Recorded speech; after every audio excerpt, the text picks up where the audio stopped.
Notice के ऊपर आने के लिए बहुत बहुत धन्यवाद मित्रों, क्योंकि आज कुछ ऐसा हुआ है जिसको लेकर मुझे लगता है पूरे जितना जम्मू कश्मीर का जो जनमानुस है, वो जनमानुस जिनके वो महाराजा जो अपने सेकुलरिज्म के लिए जाने जाते थे, वो महाराजा जिसके कारण आज हम हिंदुस्तान का हिस्सा है। वरना जो लोग आज ऐसी स्टेटमेंट दे रहे होते हैं, इनके ऊपर होता तो आज हम हिंदुस्तान में ना होकर पाकिस्तान में होते। उस महाराजा के खिलाफ जो शब्द आज नेशनल कॉन्फ्रेंस के डिप्टी सीएम ने यूज किए हैं, उससे हमें एतराज है और उन शब्दों का हम खंडन करते हुए बताना चाहते हैं कि डिप्टी सीएम, तुम जरा ये पढ़ लो कि महाराजा की हिस्ट्री क्या थी। और मेरी इस प्रेस कॉन्फ्रेंस में मेरे साथ सुरेंद्र गिल्ली जी रहेंगे और हमारे साथ यहाँ पर बख्शी जी भी रहेंगे। मैं आपको ये बताना चाहता हूं कि आप जानते क्या है महाराजा के बारे में। मैं समझ सकता हूं, आज मुझे पूरा आभास हो रहा है कि अगर हिंदुस्तान हजारों साल तक गुलाम रहा तो किन जयचंदों के कारण गुलाम रहा। और जयचंद कुछ अलग नहीं होंगे, इसी तरह के ही जयचंद रहे होंगे। लेकिन कम से कम इतिहास को पढ़िए, और अगर पढ़ना नहीं आता तो हमसे जानिए इतिहास क्या था। उस महाराजा की शान में गुस्ताखी भारतीय जनता पार्टी बर्दाश्त नहीं करेगी। डिप्टी सीएम कान खोलकर सुन लो कि उस महाराजा की शान में गुस्ताखी भारतीय जनता पार्टी जम्मू कश्मीर के लोग बर्दाश्त नहीं करेंगे। और इसका कल सुबह आपको नमूना दे दिया जाएगा कि हम लोग क्या कर सकते हैं।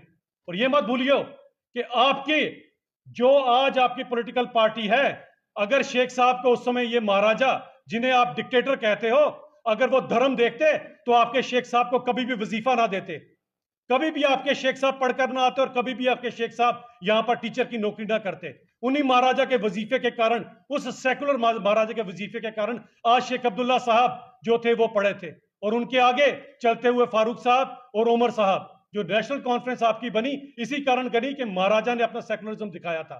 लेकिन अगर आज आपको मेरे महाराजा में डिक्टेटर दिखाई देता है, तो हमें भी आपके अंदर एक बदतमीज इंसान दिखाई देता है, जो इंसान महाराजा के खिलाफ इस तरह की बातें कर रहा है। और ये जम्मू के लोगों, कश्मीर के लोग बर्दाश्त नहीं करेंगे। मैं बताना चाहता हूं महाराजा साहब की क्या क्या कंट्रीब्यूशन रही। हम अच्छी तरह से जानते हैं कि वो महाराजा था जिसने इंटरनेशनल प्लेटफॉर्म के ऊपर 1932 की गोल मेज कॉन्फ्रेंस में हिंदुस्तान को आजाद करने की बात की थी। जो हिंदुस्तान को आजाद करने की बात कर रहा था महाराजा, वो डिक्टेटर हो गया।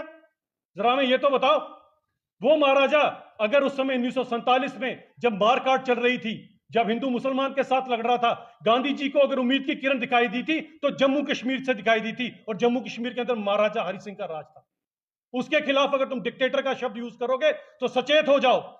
ये भी बताना चाहता हूं कि अगर हिंदुस्तान के साथ एक्सेशन किया तो महाराजा हरि सिंह ने किया, वरना आपके वालों तक होता तो जो लोग उस समय कश्मीर के लोगों से चंदा इकट्ठा कर रहे थे कि मैं यहां पाकिस्तान बनाऊंगा, क्या वो हिंदुस्तान के साथ जाते? तो महाराजा के कारण हम आज हिंदुस्तान का हिस्सा है, उस महाराजा के खिलाफ डिक्टेटर का शब्द यूज करोगे, ये हम बर्दाश्त नहीं करेंगे। वो महाराजा जिसने हिंदू, मुसलमान, शेड्यूल कास्ट, शेड्यूल ट्राइब सबको एक नजर से देखा। सबसे पहले यहां पर अगर मंदिरों के द्वार खोले थे शेड्यूल कास्ट के लिए, हरिजन के लिए, तो महाराजा हरि सिंह ने खोले थे। उसे तुम डिक्टेटर कहते हो? गुज्जर बकरवाल समुदाय के अंदर शायद हिस्ट्री नहीं पता, और हिस्ट्री बड़ी कमजोर है तुम्हारी।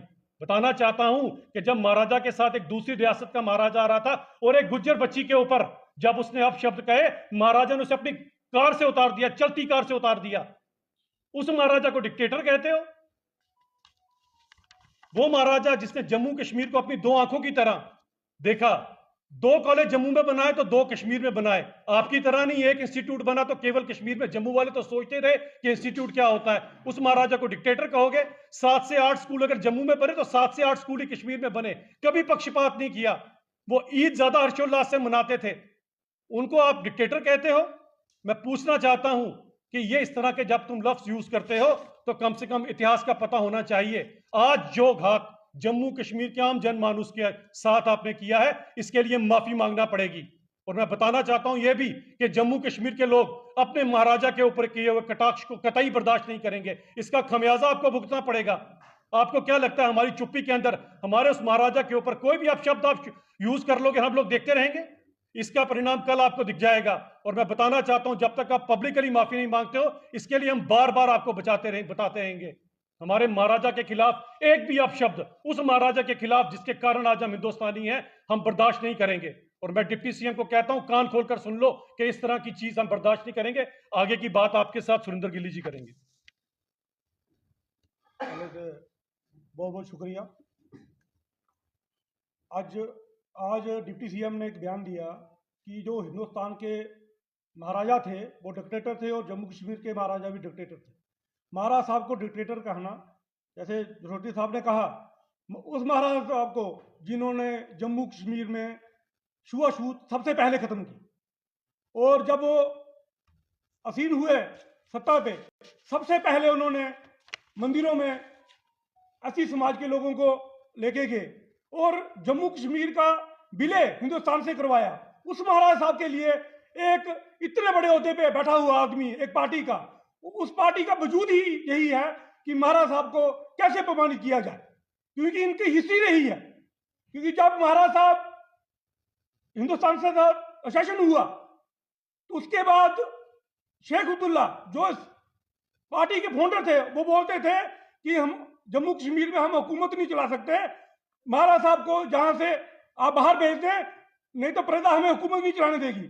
वो लोग जिन्होंने महाराज साहब को इस जम्मू कश्मीर से बाहर निकालने की साजिश रची, उनका एक पार्टी का डिप्टी सीएम बोलता है कि महाराज साहब डिक्टेटर थे। वो महाराज साहब जिन्होंने जम्मू कश्मीर को, हमें आपको एक झंडा, जो हिंदुस्तान का झंडा हम आज फख्र से उठाते हैं, हिंदुस्तानी बनाने में सबसे अहम रोल महाराज साहब का रहा। आज 13 जुलाई पे वो बात कहां से चली? 13 जुलाई पे आज असेंबली में छुट्टी पे उस पर बात चली। उन्होंने बोला कि उस पर छुट्टी होनी चाहिए, वो शहीद थे। आप बताएं, इन्होंने वहां हमारी कश्मीरी पंडितों की प्रॉपर्टी के साथ और बच्चियों के साथ जोर जबरदस्ती करी। उनको जो उसमें मारे गए लोग, जो उपद्रवी थे, उनको मारे गए, उनको, उनके प्रति इन लोगों की इतनी सहानुभूति। क्या बताना चाहते हैं? जम्मू के, आज जम्मू का एक चीफ मिनिस्टर, जम्मू से जीता हुआ एक आदमी, अब किसकी बोली बोल रहा है वो? हम यही आपके माध्यम से डिप्टी सीएम को बताना चाहते हैं, आप किसको खुश करने के चक्कर में पड़े हैं। 13 जुलाई की जो लोग थे वो तो उग्रवादी थे, वो हमारे कश्मीरी पंडित भाइयों की जो प्रॉपर्टी थी उसको लूटा, बच्चियों से जबरदस्ती की। आज उनके दिन पे आप छुट्टी मांग रहे हैं। बहुत अच्छा किया बीजेपी सरकार ने, जो उनकी जो 13 जुलाई को वो दिन मनाते थे, छुट्टी को कैंसिल किया। 13 जुलाई ब्लैक डे है, ब्लैक डे है 13 जुलाई जम्मू कश्मीर की हिस्ट्री में। उस दिन की छुट्टी के लिए वो बोलते हैं छुट्टी वो कभी नहीं हो सकती, जो मर्जी हो जाए वो छुट्टी कभी नहीं होगी। 13 जुलाई सबसे बुरा दिन है। असेंबली में वो एक दूसरे को दौड़ लगी है कि हम इनसे ज्यादा बोले, पीडीपी बोलती है हम इनसे ज्यादा बोले। वो एक दूसरे को, लोगों को गुमराह करने की कोशिश कर रहे हैं। महाराज साहब के लिए जो डिप्टी सीएम ने जो भी बातें बोली हैं उसके लिए उनको माफी मांगनी चाहिए।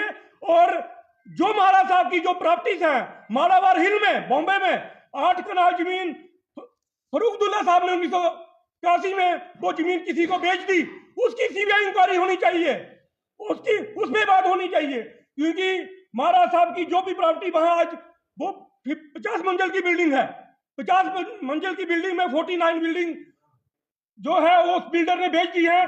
सिर्फ एक बिल्डिंग जो नीचे का फ्लोर है वो जम्मू कश्मीर सरकार के पास है। इंक्वायरी बात उसकी होनी चाहिए, ना कि उनकी। जो 13 जुलाई की बात करते हैं, ये अपमान हम जम्मू कश्मीर के लोग सहेंगे नहीं। कल डिप्टी सीएम को पता चल जाएगा जम्मू कश्मीर चाहता क्या है और जम्मू कश्मीर क्या करने जा रहा है। बहुत बहुत धन्यवाद।